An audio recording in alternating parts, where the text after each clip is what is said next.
بسم اللہ الرحمن الرحیم۔ آپ کا بہت شکریہ، آپ تشریف لائے انتہائی قلیل نوٹس پر۔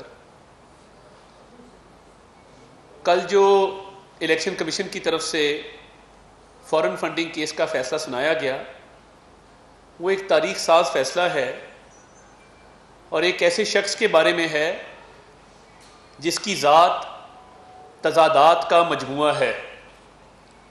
انگریزی میں وہ فخر سے کہتے ہیں کہ یہ یو ٹرن ہے، ہر بات ہر تضاد پر اس کو یو ٹرن کا نام دیا جاتا ہے، مگر منافق کی 3 نشانیاں ہوتی ہیں۔ جب بولے گا جھوٹ بولے گا، جب وعدہ کرے گا وعدہ خلافی کرے گا، جب کوئی بات کرے گا تو بغض اور عناد سے کرے گا۔ تو یہ تو تینوں کوالٹیز خان صاحب میں پائی جاتی ہیں۔ انگریزی میں آپ بھلے اسے یو ٹرن کا نام دے دیں، یہ منافقت کی سیاست ہے جس کے خان صاحب چیمپئن ہیں۔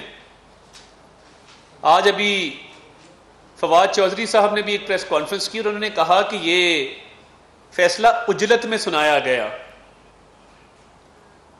تو یہ اگر 8 سال ایک فیصلے کو سنانے میں لگتے ہیں اور آپ کا خیال ہے کہ یہ ابھی بھی عجلت میں سنایا گیا ہے، تو آپ کی توقع کیا تھی؟ کیا آپ کی توقع یہ تھی کہ یہ معاملہ کو 80 سال لٹکا رہتا؟ اور اجلت کا شاید آپ کو پتہ نہیں ہے۔ اجلت وہ ہوتی ہے جب سٹنگ پرائم منسٹر کو بیٹے سے تنخواہ نہ لینے پر ڈسکوالیفائی کیا جائے، گھر بھیجا جائے، پارٹی کی سربراہی سے ہٹایا جائے اور اس کے بعد اس کا روزانہ کی بنیادوں پر ٹرائل کر کے، ڈے ٹو ڈے بیسس پر ٹرائل کر کے تو اس کو سزا دی جائے۔ پاکستان کی تاریخ کا پہلا کیس ہے میاں نواز شریف صاحب کا، جس کے اندر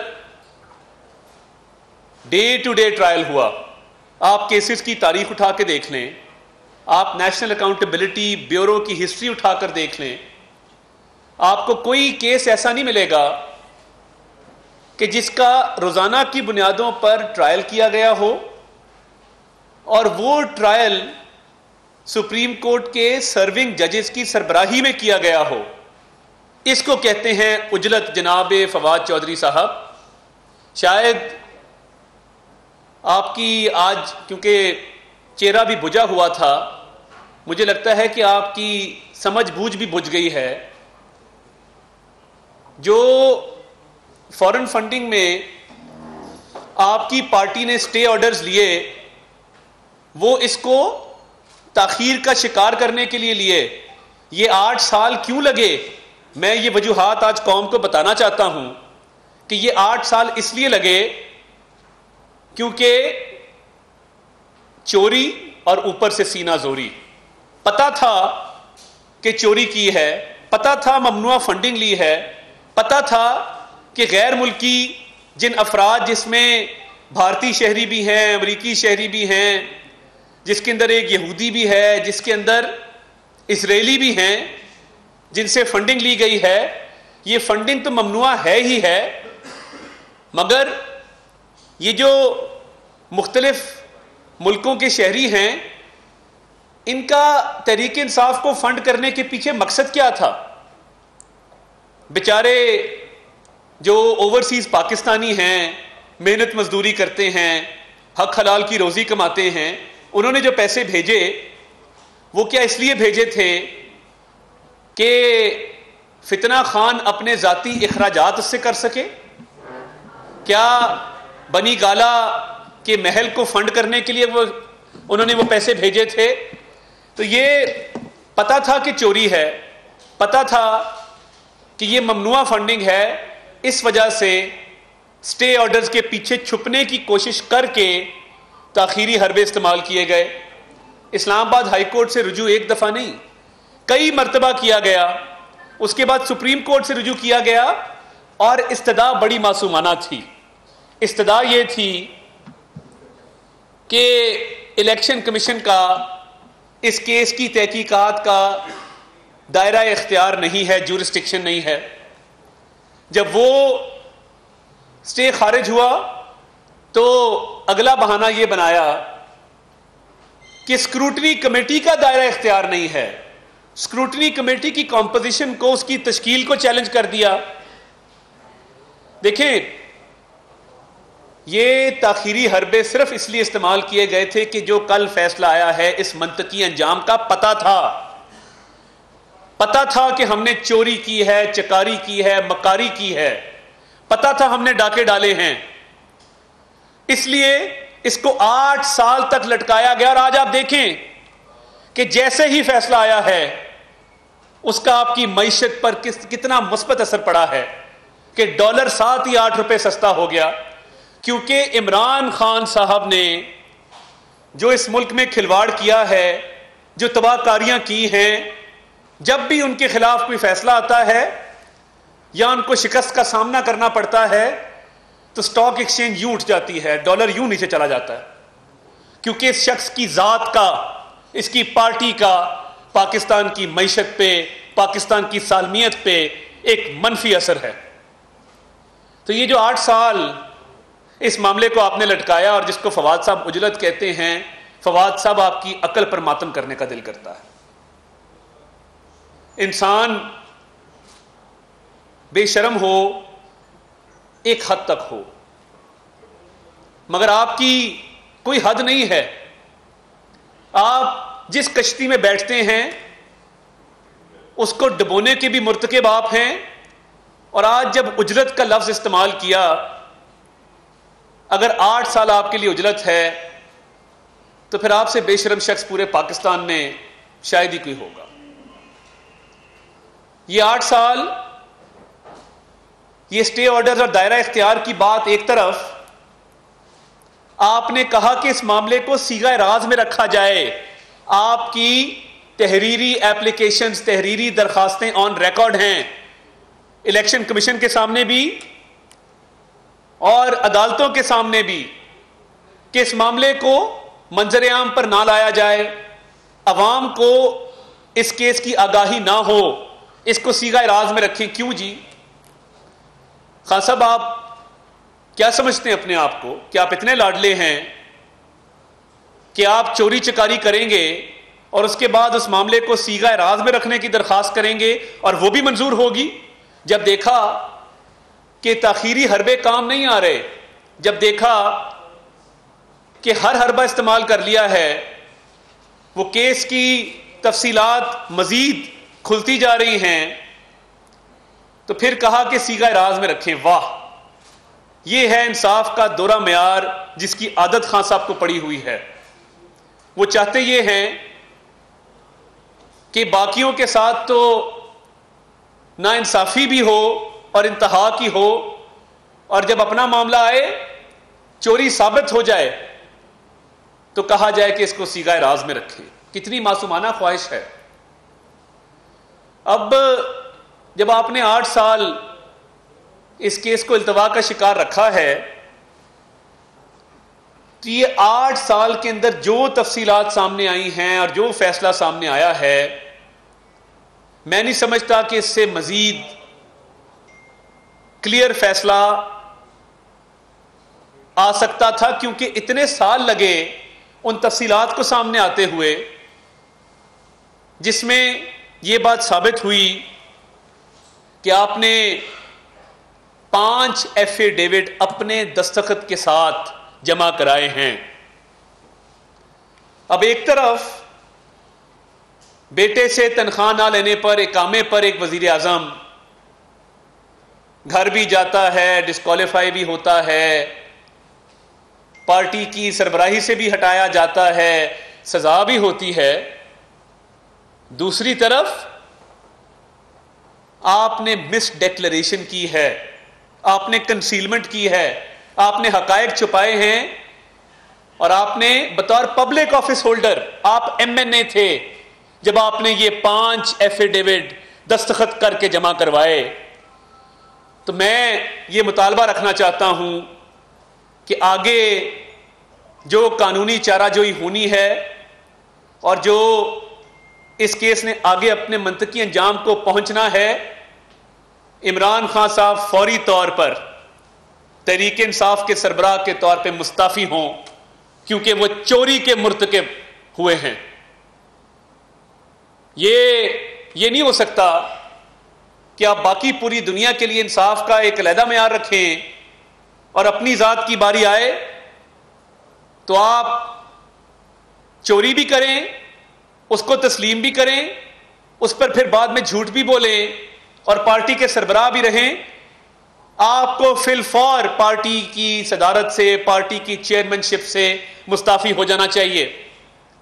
اور یہ جو میں نے سوال اٹھایا ہے، مجھے بتایا جائے کہ یہ رومیتا شیٹی کون ہیں، مجھے بتایا جائے یہ اندر دوسانجھ کون ہیں، مجھے بتایا جائے کہ یہ ویرل لال کون ہے، مجھے بتایا جائے یہ بیری سی شنیپس کون ہے، مجھے بتایا جائے یہ مائیکل لین کون ہے، مجھے بتایا جائے یہ چرنجیت سنگھ کون ہے، مجھے بتایا جائے یہ ورشا لتھڑا کون ہے۔ یعنی غضب خدا کا، اس میں کچھ بھارتی نژاد امریکی شہری ہیں، کچھ بھارتی شہری ہیں، کچھ اسرائیلی ہیں، کچھ امریکہ میں مقیم یہودی شہری ہیں۔ مجھے یہ بتایا جائے کہ یہ کیا ویسے ہی آپ کی پارٹی کو فنڈ بھیج رہے تھے، اتنی محبت تھی ان کو آپ سے؟ یہ تانے بانے کشمیر کے سودے سے ملتے ہیں خان صاحب۔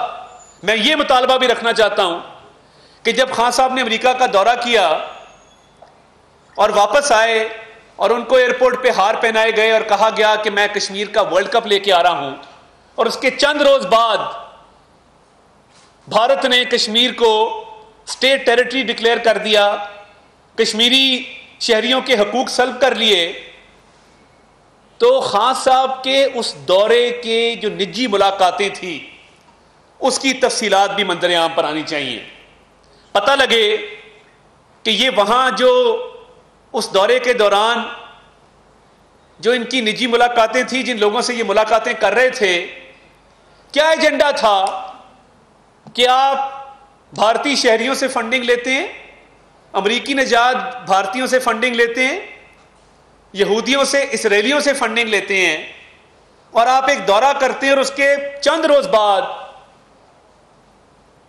کشمیر جو ہے اس کو اسٹیٹ ٹیریٹری ڈکلیئر کر دیا جاتا ہے۔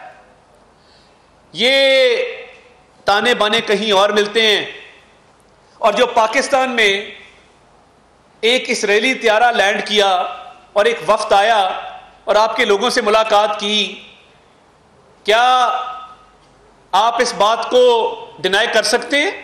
نہ صرف یہ، آپ کے پارٹی عہدے داروں کا ایک ڈیلیگیشن وہ اسرائیل گیا، وہاں پر ملاقاتیں ہوئیں۔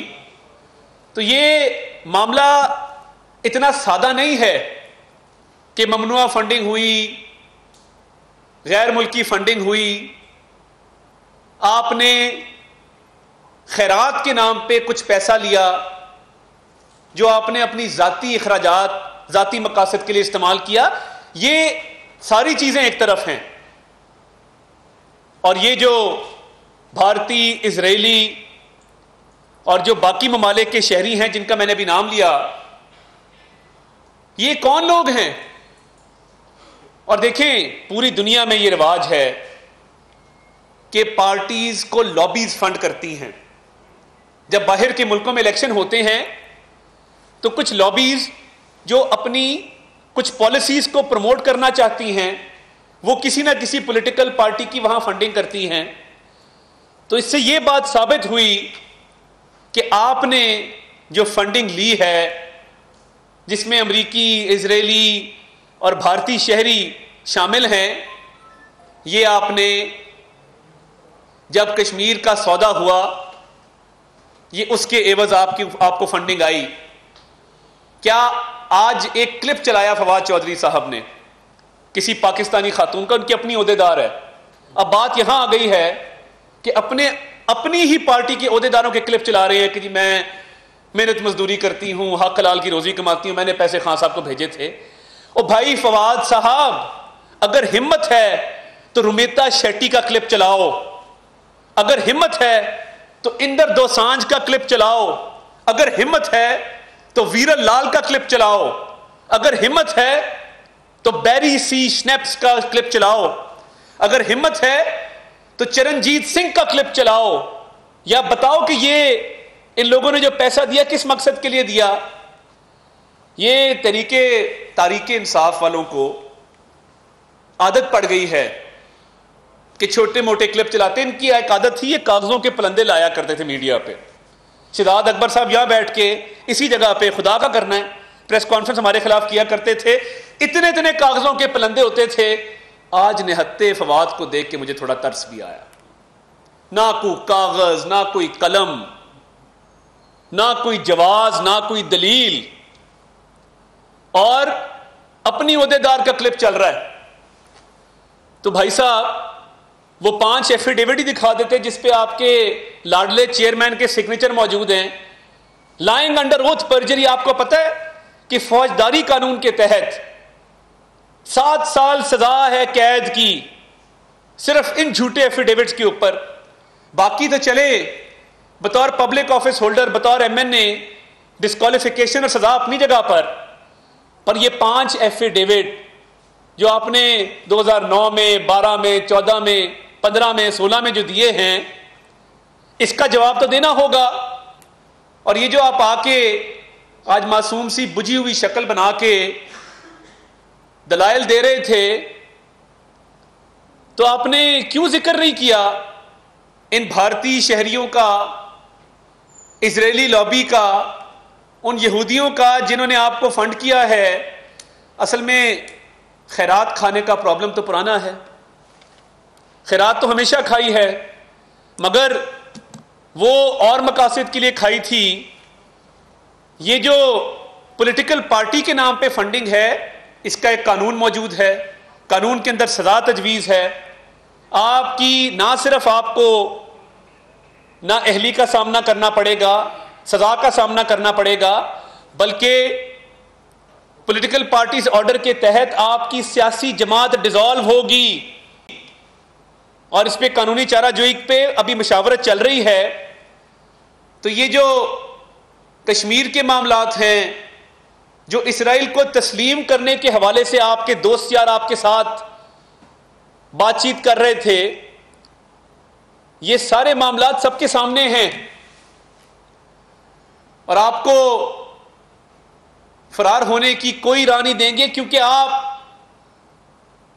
آج الیکشن کمیشن کے حوالے سے بھی فواد چودھری صاحب نے گفتگو فرمائی، تو ان کی اطلاع کے لیے عرض ہے کہ ہم یہ بات تسلیم کرتے ہیں کہ کنسنسس کینڈیڈیٹ کے طور پہ چیف الیکشن کمشنر صاحب کو تعینات کیا تھا، تجویز آپ کی طرف سے آئی تھی، مگر اب یہ تو نہیں ہو سکتا نا کہ آپ اپنی آئینی ذمہ داری نبھاتے ہوئے جس کی بھی تعیناتی کریں اس سے یہ توقع رکھیں کہ وہ غیر قانونی کام کر کے آپ کے حق میں فیصلہ دے گا۔ اب وہ دن چلے گئے جب آپ منمانیاں کر کے اپنے حق میں فیصلے لیا کرتے تھے۔ آپ کو جواب دینا ہوگا، ایک ایک پائی کا جواب دینا ہوگا۔ ان کو عادت پرانی خیرات کی اس لیے ہے کہ ابھی تک وہ جواب بھی نہیں آیا کہ یہ بنی گالا کا محل کیسے بنا۔ کبھی کہتے ہیں میں نے فلیٹ بیچے، آپ انٹرویو دیکھ لیں، ایک انٹرویو انہوں نے دیا تھا 1-2 نامور اینکرز کو کہ میں نے فلیٹ بیچا تھا، میں نے مورگیج لیا تھا، میری سابقہ اہلیہ نے مجھے قرضہ دیا تھا۔ تو یہ گولڈ سمتھ سے تو آپ پیسے لیتے تھے، اصل میں کنفیوز ہو گیا نا، سادہ آدمی ہے، اس نے کہا گولڈ سمتھ سے میں پیسے لے سکتا ہوں، تو یہ بیری سی شنیپس سے بھی لے سکتا ہوں، پھر تو اندرجیت دوسانجھ سے بھی لے سکتا ہوں۔ ساری عمر یہ شخص خیرات پہ پلا ہے، مگر تمام حدیں پار کر دی جب ملک دشمنوں سے خیرات لے کر اس نے ذاتی مقاصد کے لیے استعمال کی اور اس ملک کی سالمیت کو داؤ پہ لگایا۔ یہ لیتا رہتا خیرات، کھاتا رہتا خیرات کے پیسے، اور ہمیں امپورٹڈ کہنے والے کے بچے امپورٹڈ ہیں۔ ہمیں کہتا ہے کہ یہ امپورٹڈ حکومت ہے، آپ کا ایک ایک بال امپورٹ میں ڈوبا ہوا ہے۔ ساری عمر برطانیہ کے آپ جب وہاں پہ کاؤنٹی کرکٹ کھیل رہے تھے، میں مزید تفصیلات میں نہیں جانا چاہتا، آپ کے بچے امپورٹڈ ہیں، کیا وہ میاں والی کے پبلک اسکول میں پڑھتے ہیں جو آپ آ کے ہمیں درس دیتے ہیں یہاں پہ؟ غریب کے بچے کو سڑک پہ لڑواتے ہیں اور اپنے بچوں کو باہر رکھا ہوا ہے. بچے imported, funding imported, agenda imported, اور تانا ہمیں ہے. خان صاحب، پاکستان کی تاریخ میں، آج تک پاکستان کی تاریخ میں آپ سے زیادہ امپورٹڈ لیڈر نہیں آیا. کئی آئے ہیں چلے گئے ہیں، مگر جتنے امپورٹڈ آپ ہیں کہ آل اولاد ہی امپورٹڈ ہے، مال امپورٹڈ ہے. بنی گالا کا گھر جن پیسوں سے بنا ہے وہ بھی باہر سے آئے ہیں. تو یہ کبھی کسی سیاسی لیڈر نے پیسے لے کر ملک کی سالمیت کو داؤ پہ نہیں لگایا. آپ واحد شخص ہیں جنہوں نے کشمیر کو داؤ پہ لگایا، جنہوں نے ملک دشمنوں سے پیسے لیے. تو یہ نام بتائیں نا کون ہے؟ چپ کیوں ہیں؟ سب کی زبانیں بند ہیں. نہ فاروق حبیب جواب دے رہے ہیں، نہ فواد چودھری جواب دے رہے ہیں. پورا سوشل میڈیا اٹھا کے دیکھ لیں، اپنی عہدیدار کا ہی وہ کلپ چل رہا ہے. وہ بیچاری پتہ نہیں کہاں سے انہوں نے پکڑ لی ہے، وہ بار بار وہی کلپ چلائی جا رہے ہیں. رومیتا شیٹی کا کلپ لائیں، اندر دوسانجھ کا کلپ لائیں بھارتیوں اور اسرائیلیوں کے کلپ چلائیں اور بتائیں کہ یہ تو کچھ انڈیویجولز ہیں جو 351 کمپنیز نے آپ کو فنڈ کیا. ان کے کیا ایجنڈا تھا؟ آپ کا دل کرے تو آپ اپنے دوستوں کو، ساتھیوں کو بھیج کے مسجد نبوی صلی اللہ علیہ وسلم میں لوگوں کی عزتیں اچھالیں. یہ صرف وہ کر سکتا ہے جو یہودی اور بھارتی فنڈنگ پر پلا ہو. یہ کوئی محب وطن مسلمان یہ کام نہیں کر سکتا. آپ کے ساتھی آپ کے کان میں کہتے ہیں اسلامی ٹچ دو، اسلامی ٹچ. ہم اس چیز میں یقین نہیں رکھتے، جو دل میں بات ہوتی ہے وہ کرتے ہیں. خان صاحب، پارٹی اگر آپ یہ ان کی کلپ آج چلا دیں تو بہت اچھا ہے، مگر میں یہ مطالبہ دوبارہ رکھنا چاہتا ہوں کہ آپ پارٹی کی سربراہی سے فی الفور مستعفی ہوں اور باقی جو تفصیلات ہیں پبلک کریں. کچھ چائے والوں کے بھی اکاؤنٹ ہیں، بیچارے جو دفتر میں چائے پلاتے تھے، باورچی تھے، ان کا کیا ہوگا؟ یہ 5 ایفیڈیوٹ اپنی جگہ پر، جن لوگوں نے آپ کے دفتر کا باورچی، آپ کے دفتر کا نائب کاسد، چوکیدار، اگر آپ نے فنڈنگ ہی لینی تھی تو پارٹی کے اکاؤنٹ میں لیتے. جو اکاؤنٹ چھپائے گئے ہیں، کنسیل کیے گئے ہیں، تو یہ آپ کے ملازمین اس میں شامل ہیں. یہ خدا کا کرنا ہے، یہ وقت کا دھارا ہے کہ ادھر بیٹھ کے ایک شخص للکار کے کہتا تھا کہ ملازمین کے نام پہ پیسہ آیا ہے.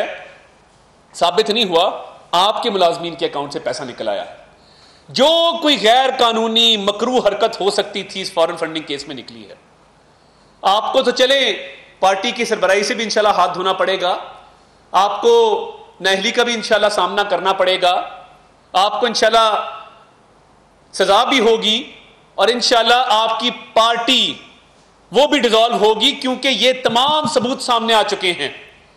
اور یہ دورہ معیار نہیں چلے گا کہ میاں نواز شریف اقامے پہ گھر چلے جائیں، میاں نواز شریف کو سزا ہو جائے اور وہ تنخواہ جو لی نہ ہو اس کو ایسٹ ڈکلیئر کر دیا جائے. تو آپ کے تو اپنے دستخطوں کے ساتھ 5 ایفیڈیوٹ موجود ہیں.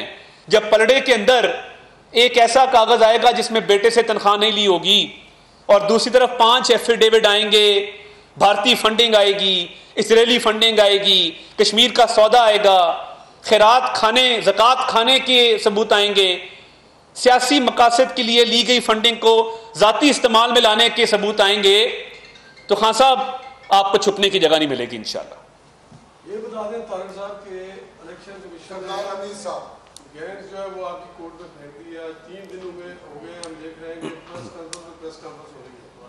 آپ یہ بتا دیں کہ عملی طور پہ آپ نے کیا کیا، کیا پارٹی بین ہونے جا رہی ہے، کیا ریفرنس نااہلی کا الیکشن کمیشن کو بھیج رہے ہیں، کب بھیج رہے ہیں، کیا ڈیسیژن کیا ہوگا؟ دیکھیں، ابھی قانونی مشاورت جاری ہے، فیصلے کی کاپی موصول ہو چکی، اس کا تفصیلی بغور جائزہ لیا جا رہا ہے، اور انشاءاللہ پکا بندوبست کریں گے.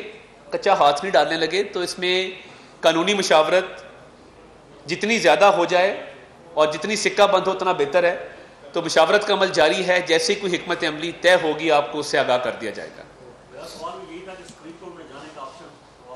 دیکھیے ابھی قانونی مشاورت کیونکہ جاری ہے جی دیکھیں ابھی وہ اس کی تفصیلات جلد منظر عام پر آ جائیں گی. بات یہ ہے کہ ایک فیصلے کو 8 سال لگے آنے میں، اس کی آگے جو قانونی اسٹریٹجی ہے وہ 2-3 روز تو اس میں لگ ہی جاتے ہیں، تو انشاءاللہ اس سے آپ کو آگاہ کر دیا جائے گا. طاہر صاحب اس فیصلے کے بعد کچھ تحریک انصاف کے جو لوگ ہیں وہ کیا اپنی سیٹوں سے ریزائن کرنے کے لیے بھی جا رہے ہیں؟ ایسی بھی کوئی آپ کے پاس اطلاعات ہیں؟ دیکھیں شاہ محمود قریشی صاحب جو ہیں وہ بڑے پر امید ہو گئے ہیں. انہوں نے اپنے بیٹے کو بھی کہا ہے کہ پنجاب میں اگر وزارت نہیں ملتی مت لو، کیونکہ پارٹی کی چیئرمین شپ ہمارے گھر آ رہی ہے. یہ مجھے کچھ غیر مصدقہ اطلاعات موصول ہوئی ہیں اس حوالے سے، تو وہ بہت پر امید ہو گئے ہیں پارٹی کی چیئرمین شپ کے لیے. باقی استعفوں کی جہاں تک بات ہے، اس پارٹی کی ایک روایت ہے، 2014 کے دھرنوں میں استعفے دیے، تنخواہیں لیتے رہے، ٹی اے ڈی اے لیتے رہے، میڈیکل بلز اپنے اپروو کرواتے رہے، مرات لیتے رہے، مگر استعفے منظور نہیں کروائے. ابھی بھی ہم نے زبردستی 11 استعفے ان کے منظور کیے ہیں. اگر اتنے یہ ہیں تو آئیں باقی استعفے منظور کرا کے دکھائیں. کبھی نہیں کرائیں گے. یہ ایک ایک پائی کے محتاج لوگ ہیں. یہ سرکاری پیسے کو اس طرح چوستے ہیں جس طرح کوئی خون چوسا جاتا ہے. ابھی بھی آج بھی پریس کانفرنس جو ہے وہ کے پی کے ہاؤس میں کی ہے. کبھی پشاور چلے جاتے ہیں، خان صاحب کے گھر پہ آپ تصویریں دیکھیں، جو منرل واٹر کی بوتلیں پڑی ہیں وہ پی ایم ہاؤس کی بوتلیں ہیں. جو آپ کا سائنس اینڈ ٹیکنالوجی کا ڈپارٹمنٹ ہے وہ جو بوتلیں بناتا ہے وہ صرف سرکاری محکموں میں آپ کو نظر آتی ہیں. بنی گالا میں بوتلیں وہ تک پڑی ہیں. تو جو شخص خیرات پہ پلتا ہو سرکاری آج بھی سرکاری پانی پی کے وہ جی رہا ہے.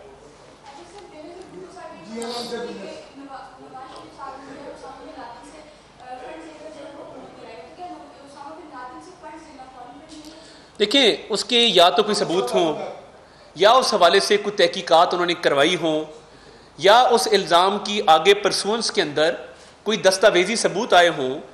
obviously اگر یہ الزام تھا تو کوئی پیسہ باہر سے آیا ہوگا. تو ابھی بھی موسٹ ویلکم، اگر تحریک انصاف یہ کیس آگے پرسو کرنا چاہتی میں ان کو دعوت دیتا ہوں کہ ضرور کر لیں.